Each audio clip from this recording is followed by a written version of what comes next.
What's up? What's up? What's up, my friends? Oh, it's so great to see y'all. Thank you for joining Rejection Con Day 2. Day 1 is now in the books. And let me tell y'all, it was absolutely fascinating. Give me a clap reaction or some kind of like something awesome if you loved Chris's keynote, Jordan's keynote. So many people like, hey, can we actually add his culture controls framework into our how we operate as an MSP? I mean, it's absolutely bonkers awesome. And I just wanted to give y'all an update on kind of where we're at. Remember, if you're just joining us today, this is a community event. There's two big purposes to Rejection Con. One is to give a voice to those who deserve it the most. And two is to make sure that we band together as a community and we leave the world a better place. And the way we're doing that is we have supported and we have our charity sponsor, the Rural Technology Fund. So we got a couple updates for y'all. We're giving to them and you can give. We're going to post a link in chat so you can see this. But I want to give you an update. As of today, we are now at $22,668. Like, tell me that's not incredible. Y'all, last year we wanted to raise 25,000, we raised 28,000. So we blew past the goal. We're only into the beginnings of day 2 and we're already at 22,000. Isn't that incredible? So today here's the theme. I want you to challenge others to give. If you've given, go tag others. Like literally go on LinkedIn and challenge your favorite vendors. Challenge your other MSP friends to come and give $20, $100, $1,000. It doesn't matter. We got the link down below. 100% of what you give goes directly to the Rural Technology Fund. And as we bring up Brittany, the thing I want to tell you is Chris said something monumental. For every $7 you give, it directly impacts one student. Think about that. That's like half the cost of a Happy Meal directly affects a student. Isn't that the most awesome, cool thing ever? So I want y'all to give. I want y'all to consider sharing this out and let's blow this thing up. Can we get to 50K? I don't know, but I certainly want to challenge all of us to do it because we're the kind of community that can do it.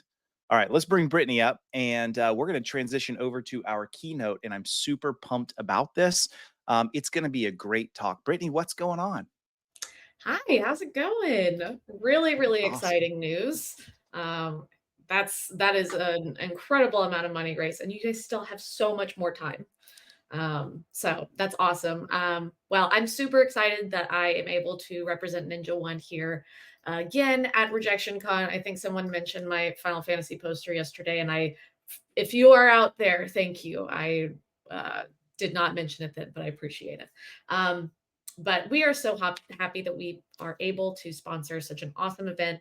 And then for those of y'all that don't know me, I'm Brittany. I am the Senior Community Engagement Manager at Ninja One. So I do a lot of the really fun stuff at Ninja. I help manage our Discord server. I create really fun content. And then I also am building up our new IT leadership community. But most importantly, today I am here to introduce our opening keynote speaker. So today's speaker is the founder of Feel Good MSP and the host of the MSP Sales Podcast. And he'll be going through how you can smash your MRR goals by not focusing on amassing as many leads as possible, but on building meaningful connections or meaningful conversations that can lead to better connections. So, welcome in Brian Gillette, and then I will go ahead and let him take it away. Thanks, Brittany. Always good to see Final Fantasy art out in the wild to remember. Hey, everybody. Welcome. Throw in the chat where you are joining me from. Some of you, I know Lyle's in Canada. We got somebody in Florida. Quick. Where are you at? Where are you joining us from? Miami. Amazing. Texas. Ontario. We love our Canadian friends, don't we? We love you all. BC. Love BC. Couple in North Carolina, all over the states. That's great. Anybody else in California? Oh, we got Gloria here in California. Amazing. Mentally, spiritually, physical, either. Where are you astro projecting from right now, Kyle? Okay, so listen, we're going to talk about leads and why they're just not as important as everyone says they are. The reason this talk, here's my preface before we'll pull up the slides here in just a second. The reason this talk, I think, is at Rejection Con is not because it's going to shatter your world, but because it's not popular among people who sell leads. And there's no special interest set rejection con, so we get to fly our flag freely. So I would love to have my slides up. We're going to talk through this presentation. Okay, Stephanie, I agree. So many people on LinkedIn need to hear this. Okay. Let me start with a question. By the way, I'm a very needy presenter. I need lots of amens and hallelujahs. This is not a third monitor situation. Okay. You're going to ask, you're going to engage as much as you can. I'm going to start right now with a question. What would happen to your business if you had more leads? Real question, not rhetorical. What would happen to your MSP if you had more leads? Denise says nothing. Oh boy, what would happen? For real, give me answers. How about this? Would you get more clients? Feel free, throw them in the chat. Would you get more clients? Yeah, maybe, hopefully, probably you'd get more clients. Would you have more work to do? Probably. Everybody's already positioning to know, oh man, what's the spin? Hey Bob, great to see you. Would you have more work to do? Yeah, on the sales side, sure. You have more meetings. On the ops side, hopefully you bring some of those through. Would you make your friends jealous? Sure. Would your peer group all look at you with covetous eyes and ask you how you did it? Yeah, absolutely. If that's what you're going for, congratulations. In short, this is what would happen if you had more leads. Things might improve. Fair statement? Statistically, they would improve. I'm serious. No one to nurture at the moment. Oh, so if anyone's looking for a nurture leads job, so Denise says, yeah, she just, even if you had leads, there nothing would come of it. Okay. I appreciate that awareness. You're miles ahead of the average. Let me ask a second question. What would happen to your business if you had all the clients that you needed? Real question. What would happen right now if you knew whenever you needed a new MRR client, you could just go get one? Quick. What would happen? What would happen to your business? I'd want another one. Yeah. Okay. What else? Like, what would happen to you? Would you make more money? Could you hire a better COO? Could you go on more vacations? Could you automate more systems because you can invest better? Could you have better buying power with all of your vendors and increase your bottom line? Yeah, sure. Nobody's giving me any answers. And this is the easiest question in the world. You should ask yourself this question every day. Vision gives pain a purpose, guys. If what's the whole point of new clients if you don't even know what's going to happen when you get them? Here's the answer in 3 words. You know what would happen if you had all the clients you needed? Anything you want. Anything you want to happen. I'm not telling you sales will magically heal all of your problems. That's not what I'm saying. What I am saying is if you have sales when you need them, you're empowered to solve any problem that you face. You've heard the old adage, sales heal all wounds. And in a lot of ways, that's true. Of course, the right sales at the right price, right time, blah, blah, blah. But if you can't bring on new clients, you've got a list of problems you can't solve. But I'm not telling you anything you don't know. We all want more clients, Brian. Duh. That's why we're at this conference. My thesis today is that leads might not be the next step for you to achieve that goal. More leads might not be the next thing you need to do. Lead gen is a craze in our industry. It's one of the largest topics of conversation. It's usually reported to be the #1 need among MSPs. Whenever they're polled in any community, they always say, we need better sales and marketing. We need a better lead gen. There's marketing agencies, cold email outreach, cold calling, door-to-door, SEO, paid ads, direct mail, networking, sponsorship, pay per lead, content marketing. Everybody is trying everything because every MSP is fighting for more leads. Here's the truth. I'm going to say something that's incredibly obvious, and I need you to just stay with me as we thread the needle with some nuance here, okay? We're going to just stick with me in the nuance. You do not need an infinite number of leads. Is that a true statement? You don't need infinite leads. True or false? Amen. Thank you, Nancy. I need an amen. You don't need infinite leads, of course. You need enough leads to satisfy your sales quota. Just stick with me for a second. That's a finite number. In any other part of your operation, for example, you probably have strings of contingent KPIs that you're monitoring in your MSP. Average time to respond to a ticket, average time of tickets in the queue, average service, are we meeting our service level agreements, average number of back and forth touches based off of ticket type before completion, things like that. You have a string of metrics that you're monitoring. Would you ever put one KPI in the middle and treat it like a unicorn and focus 100% of your energy on maximizing that one KPI without taking into effect the upstream and downstream ramifications or the upstream and downstream context? We treat lead gen like it's this never-ending, bottomless pit of money, of energy, of stress, of emotional energy. It isn't. Lead gen needs to do its job. That is, get us enough conversations to convert a number of clients equal to our sales quota. Now, if we were in a room, I could see you all rousing to your feet and hallelujah and throwing your shoes at me. I can't see you, so I need to know that you're following along with me. So I need something in the chat. Katie says, yes, you get it. Guys, you don't need an endless number of leads. Stop talking about it like you do. Stop letting lead gen be the energy vampire that it is.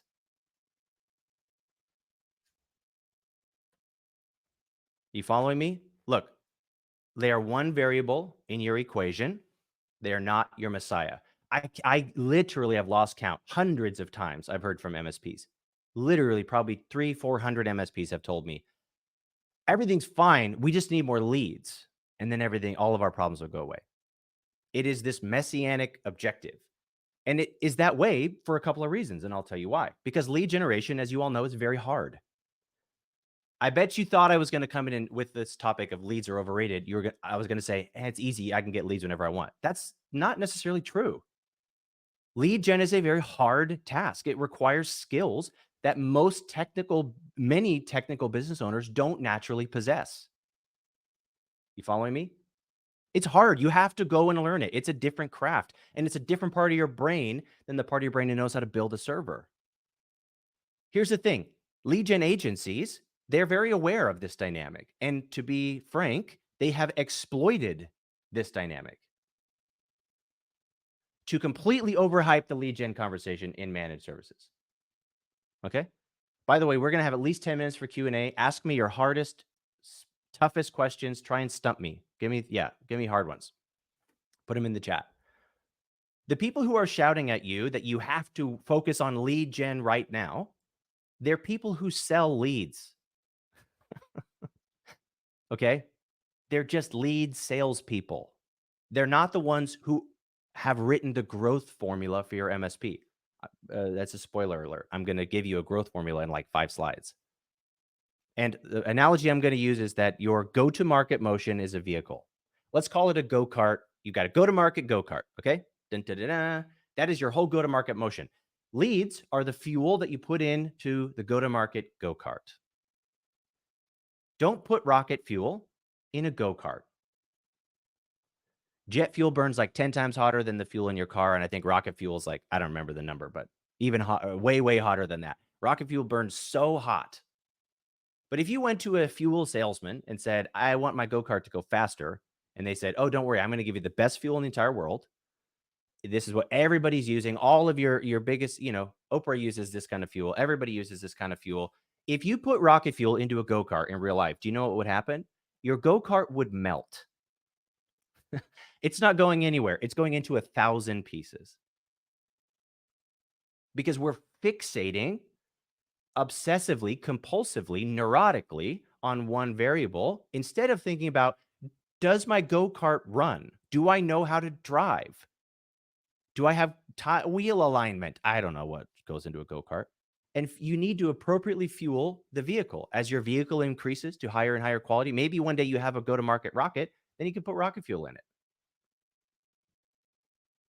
And if you're fixating exclusively on lead gen, that is a sign, and I don't mean to sound, I don't mean to be too tough on you, but it's a sign that you actually have a very low sales maturity. If you're fixating exclusively on one KPI, it means you probably don't have a lot of experience or context to know how to couch that KPI into the bigger stream. So I'm going to show you right now, if you want to know that finite number, this is how many leads you need. Well, this is formulaic. I'm going to show you. This is the lead calculation formula. If you are a note taker, this is a great place to start. Okay. The leads that you need equal your LTP times your client goal divided by your closing ratio. LTP times your client goal divided by closing ratio. I'll explain it all. LTP stands for lead to proposal. However many leads it takes you to generate a proposal, or what we would call docs out, to go from a conversation or a raised hand to a docs out. What is that number? That's a number that you should know. By the way, we all have a different definition of a lead in this call, and I don't even really need us to all be on the same page. Whatever your nomenclature is, that's fine, as long as you're using the same definition unilaterally in the proposal, or in this equation. So however many leads, if a lead for you is a like on a LinkedIn post, then fine, but just know that you need to calculate how many LinkedIn likes it takes you to get a proposal. So your leads needed and your LTP have to be the same definition. I'm going to call a lead really like a first time appointment or a conversation. Somebody who says, "Tell me more." For right now, I'm going to use that for argument's sake. Client goal is how many customers do you want to close in this year? I'm going to go annually. You could easily make this a quarterly formula if you want to. And then the whole thing divided by our closing ratio. I'm talking about the number of proposals that you generate that get signed. The number of proposals you generate that get signed. Okay? Now, simply contextualizing this formula is going to help take us out of the frantic mode and help you realize that you have a specific finite achievable number. Don't let anybody make you think that it is a bar that will keep growing. Your LTP for frame of reference is somewhere going to be probably 1 in 5. If it's higher than 5, then you probably have process issue. If you need more conversations than 5 to generate a proposal, you're either under qualifying in the marketing and lead gen stage, so you're taking conversations with people who you shouldn't be, or you're over qualifying in your sales process. And frankly, I see most MSPs are guilty of both, where you go, they're never going to pay more, they're a nonprofit, and you just kill the deal because you don't know how to sell it. Okay? Just because somebody has break fix right now or underpays or underinvests right now, that doesn't mean they don't need you. It just means they need selling. So your LTP is probably 1 to 5. If it's, again, much higher than that, then you've got a problem. It can't be lower than 1 because you can't have half of a conversation for obvious reasons. Okay, I can see your eyes glazing over, even though I'm not seeing any of you. I'll give you an example. Trying to get 12 clients a year, that's a deal a month. Closing rate 25% of proposals out. Let's say your LTP is 2.5. Well, here's your math. You need 120 conversations. Now, I need some feedback in the chat. I want to know, is this making sense to you? Is this hitting? Are you confused? Do you disagree? Anything? Something. Hit me with what you got. 120, actually, that's not as many as it sounds like when you realize that there's 50 working weeks in a year. Yeah, exactly. 2.5 conversations a week. If you've got hey, Andrew, great to see you.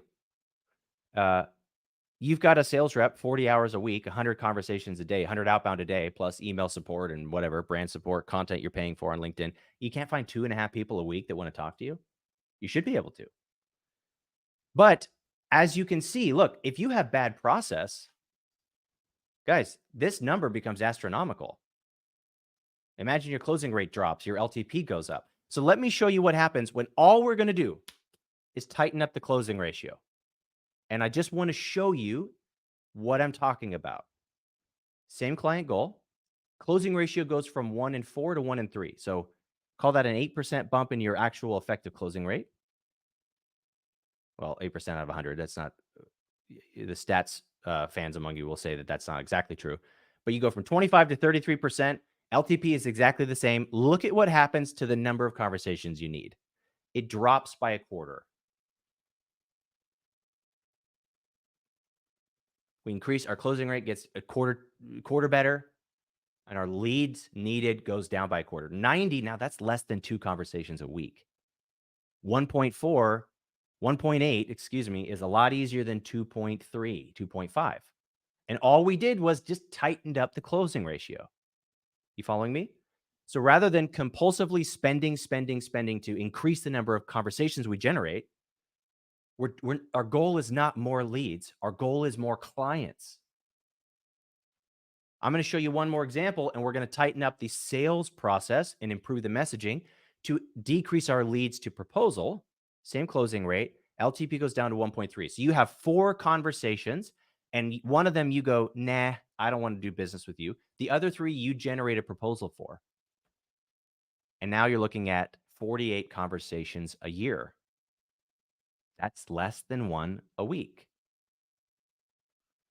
1 conversation per week. If you can turn one of those, every month you talk to 4 people. One of them you go, nah, I don't want to do business with them. And then you close 33%. You've hit your goal. Just by tightening the ICP and the messaging, all of a sudden, the lead calculation becomes very, very powerful. So we're going to do math in a second. So you're all going to engage with me in the chat in just a second. But remember, what is our goal? Our goal is not more leads. Our goal is more clients. So the algebra fans among you will realize that formula, we need to isolate a different variable. We've isolated the leads needed variable, and now we're going to pivot it over and isolate the clients needed. And this is a great thing to write down.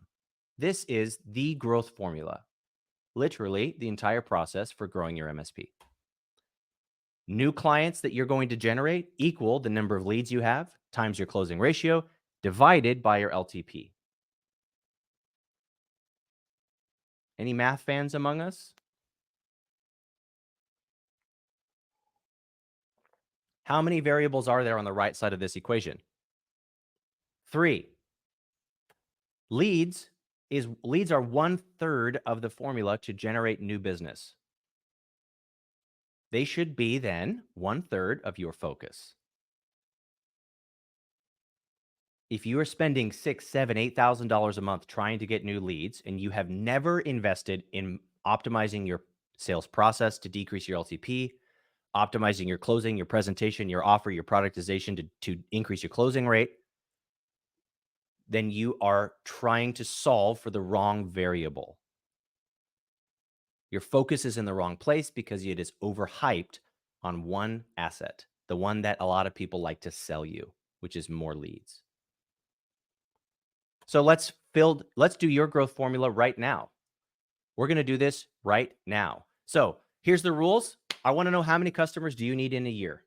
So we're going to put this in the chat right now. The rules are, it has to be a net new customer. This is not cross-sell and upsell. That's a different talk. Has to be MRR customers. I don't care about just project. We're talking about MRR.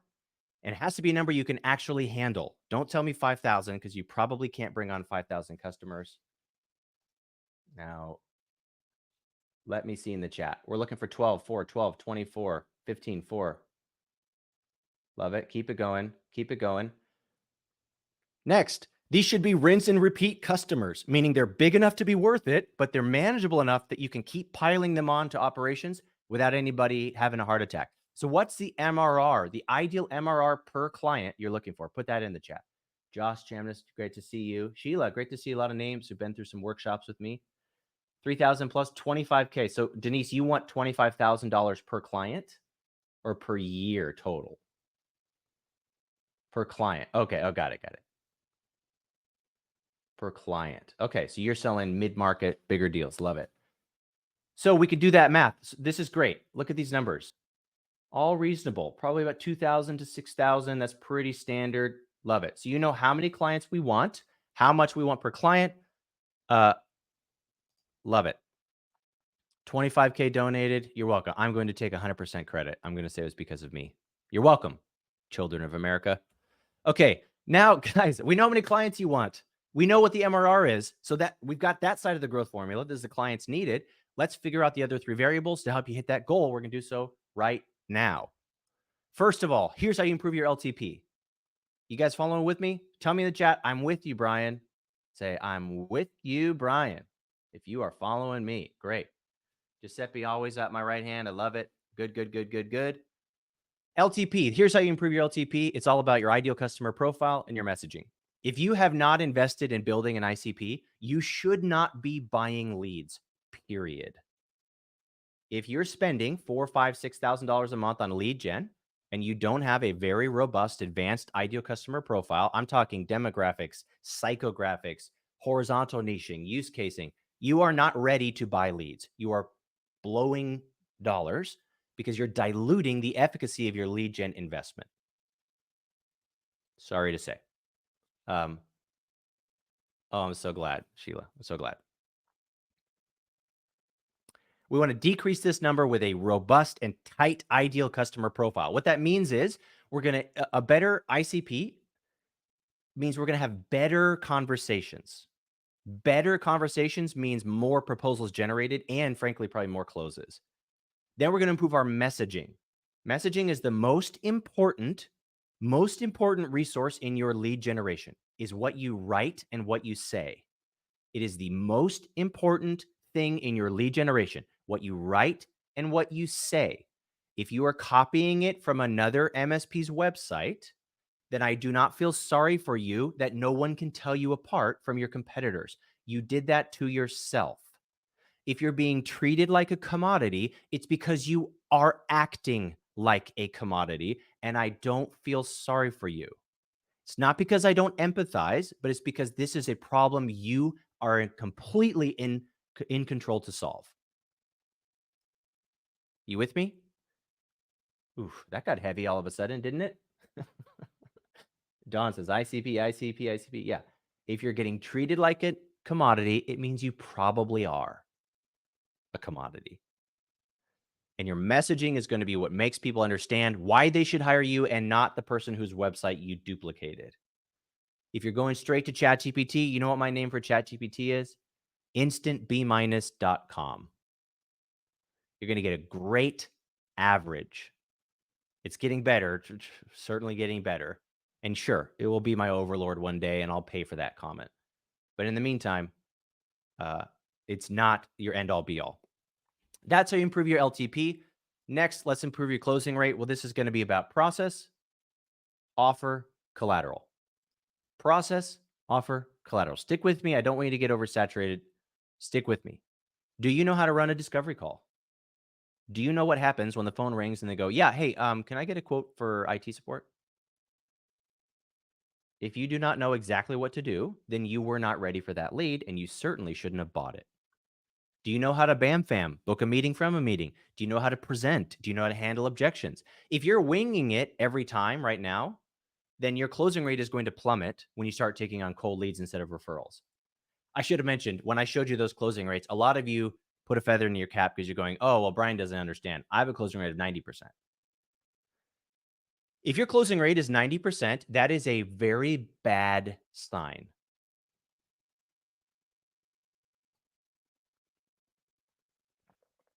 Bad sign.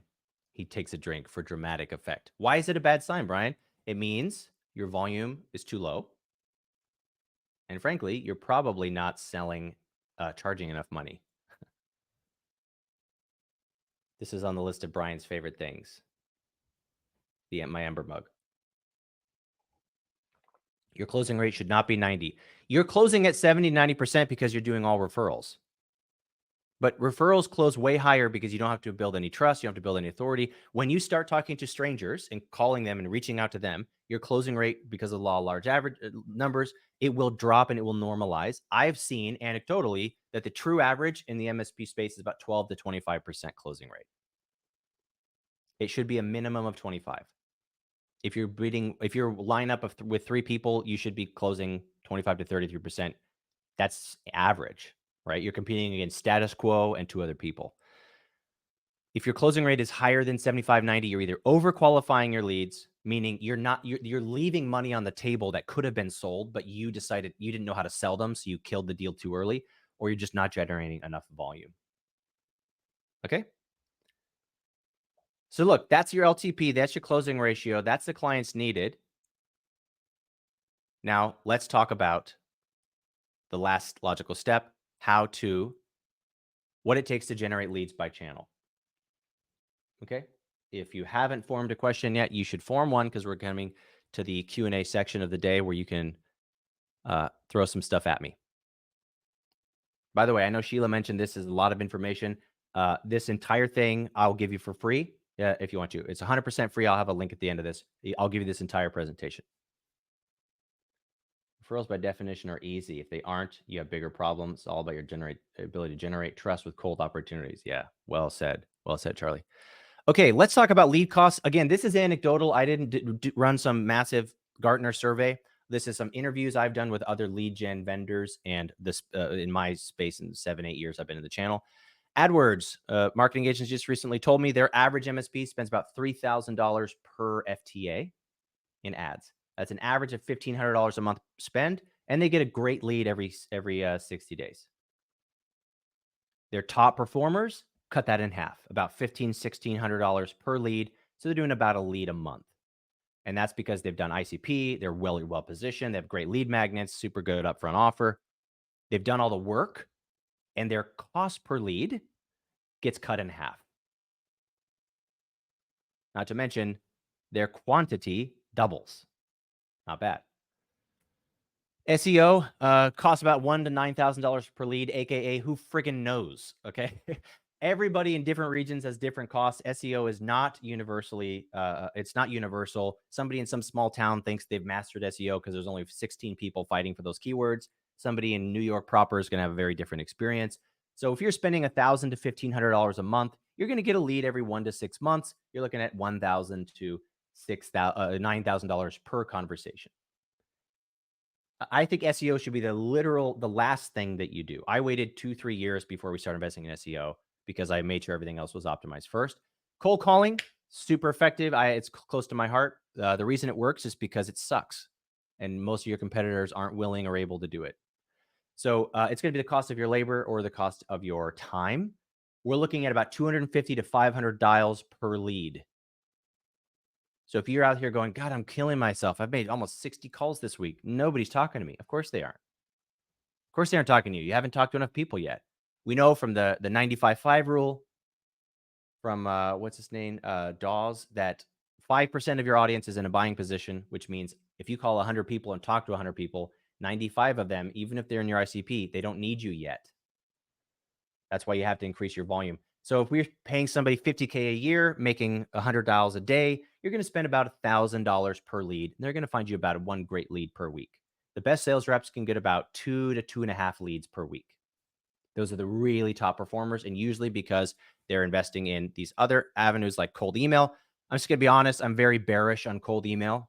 It varies a lot, and it's not ideal for top of funnel, in my opinion, because of a bunch of reasons. Because it's harder and harder to even get an email delivered, let alone read, let alone responded to. And so I think email should be used to nurture opted-in audiences. So you should be building an audience of people who want to hear from you, and then newsletter, testimonials, free giveaways, whatever you're doing to nurture that audience.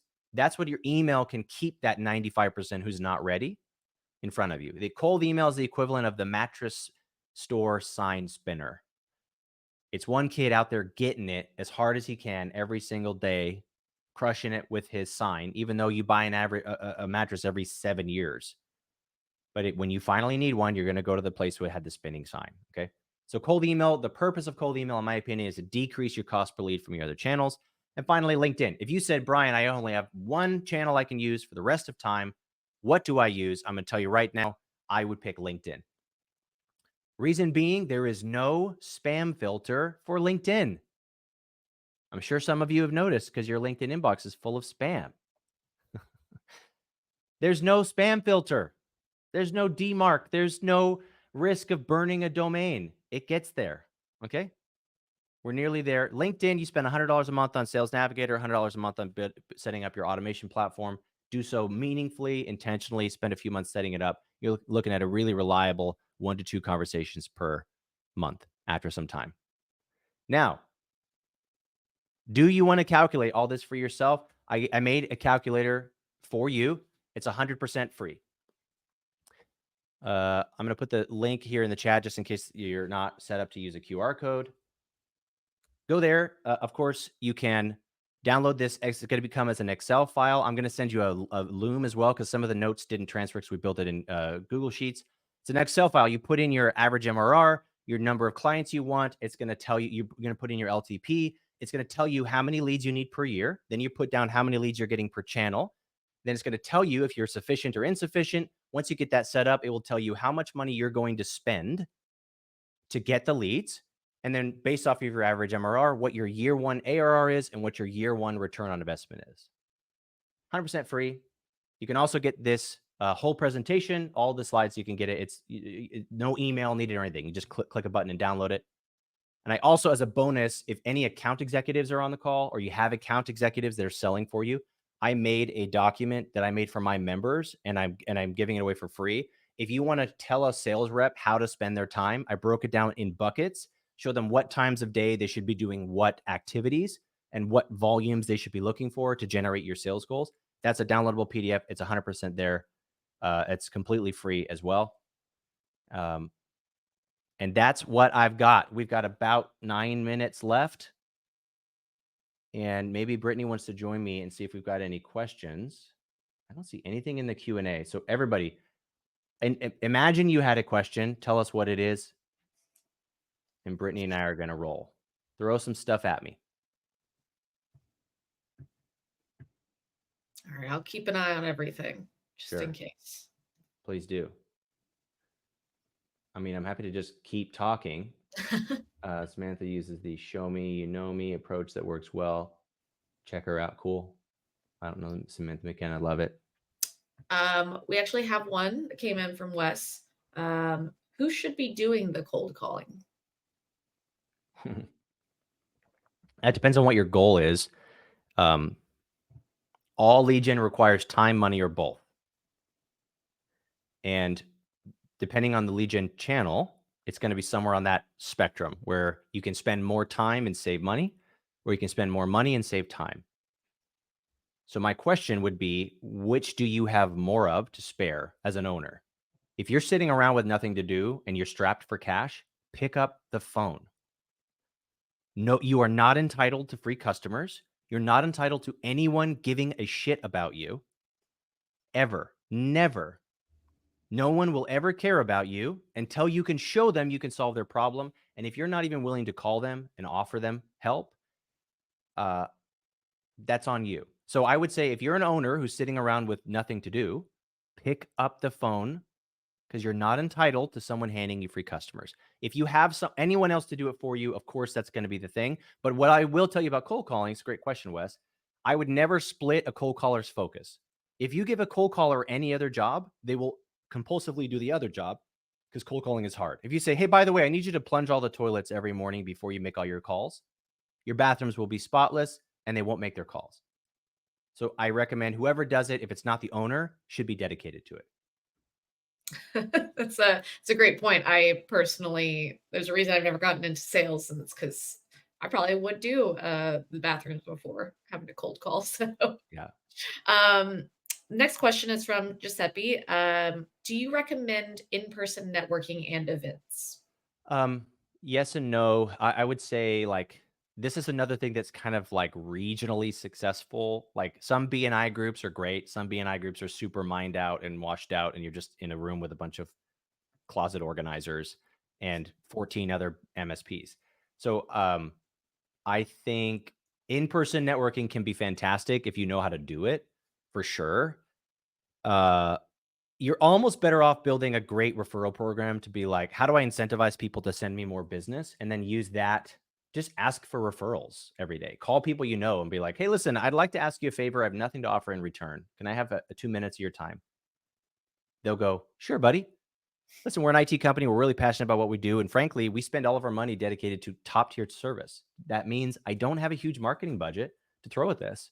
And so what I'd like to do is make sure that the community I support knows I'm around without having to spend precious money I should be spending on keeping them safe, paying somebody to call for me. Do you know anybody who might be interested? Mm-hmm. But yeah, it can work. Great question. Also, next question. What's the most effective marketing campaign you've seen work to lower CAC? How many steps do you recommend with a combo of cold, email, and calling? Great question. On average, our meetings are true cold calls. It took an average of 6 dials into that account before the meeting was booked. So we would go for 6 calls in 6 weeks. If you're doing email, then think of it as 6 touches. You could do that You could probably truncate that down to 3 weeks, a call and an email per. Um, in terms of most effective, I mean, there's two questions. Lowering your CAC is, I took a lesson from a chess grandmaster one time and I said, how do you play chess? And he said, it's easy. I get every piece on the board and I attack with all of them at the same time. And I would say that email nurturing, building an audience is the fastest and cheapest way. So meaningful thought leadership through your content, getting your content in front of more of the correct people, and then nurturing them with helpful edutainment over time. That's going to be your best kind of proven strategy to lower CAC. But CAC is irrelevant. The dollar amount, it's what's relevant is your CAC to LTV ratio. So customer acquisition cost divided by lifetime value. If it's under 20%, then it doesn't really matter what the number is, as long as you have the cash flow to sustain it. Gotcha. Would you shift anything for solopreneur in consulting? Meaning, I think Steven or Stefan's asking if he's a solopreneur consultant, what would I change? What I would change is you should be investing 2 hours of your day on building your audience on LinkedIn. So you should write really great posts that you're writing yourself, and you should comment at least 20 times a day with meaningful, great comments that treat with the same amount of energy as a post. That's what I would honestly do. And then I would not ask, never try to convert with content, never ask for meetings with content. I've never once posted a video that tried to book a sales assessment. It's usually trying to give somebody something for free. So I would do that. And then I would lean heavy on referral partners. Mhm. Avi also asks, I find my reach on LinkedIn is pretty much just people within the tech industry. Is it actually possible to organically reach our target customer? I don't know who your target customer is, but that is a limiting belief that you are adding, that you're making up. People in every industry are in tech. Hollywood is on LinkedIn, doctors are on LinkedIn, accountants are on LinkedIn. If your audience is like agriculture, then yeah, you're probably going to want to put some flyers in the penny saver. Like the marketing triangle is market, medium, and message. So you got to make sure that the market, you know who your audience is, you're hitting them on the medium where they are, and you're giving them a message they care about. But I don't know who your target audience is. Obvi, it's a great question, but if your audience isn't on LinkedIn, then don't use it. But they probably are. Mhm. And then Giuseppe also asked, what made you start Feel Good MSP? Was there a moment when it all clicked and you knew your why? Yeah, there was. When I was selling for my MSP. I went to a networking event at a DattoCon put on by a vendor who shall remain nameless, and I was listening to the way that they sold. They had FUD written on their bullpen wall: fear, uncertainty, and doubt. And it made me. I have pretty severe ADHD, and with it, I have what's called justice sensitivity, meaning when somebody is doing something unjust, I have like a visceral response. And it really bothered me. And I left there saying something to the effect of like, well, you shouldn't do that. And he basically was like, well, look at me and look at you. I'm very successful. Go F yourself. And I left there and I just shouted into my windshield and sitting in my car. Literally, I said, this can't be all there is. And I knew that day that I was going to help other MSPs sell. That's awesome. I think that's a great story. Hey, this has been super awesome. Brittany, thanks for leading Q&A and for Ninja just sponsoring. And Brian, you crushed it. Thanks, man. It's awesome looking through all the comments, all the good feedback. We all give some emojis back, give some clap reactions, whatever back for Brian. It's the best we can do for like a round of applause, and we're all virtual. There it goes. I love seeing that happen. This is great. Hey, the next thing coming up is vendor time. So we have two that I want you to go to. We have Comet. We have Ninja One. Well, you go in there. The way you find that is in a minute, you're going to hit the back button to go into like the main stage area, and then you'll see booths over there. Go click into that. And here's what's really cool. Just so you know, it's not weird. There's a bunch of tables that are set up, and everyone just starts having a great time chatting. So like, you're not going to be like pitched or anything. It's nothing weird. There's no one's selling knives at you. It's going to be an awesome chance just to go and chat with some other vendors. All right. So Brian, once again, thank you. You crushed it. Loved hearing that. Brittany, thank you again for your sponsorship. Let's go pay some love over to Comet and Ninja. Awesome. Thanks, y'all. Thank you.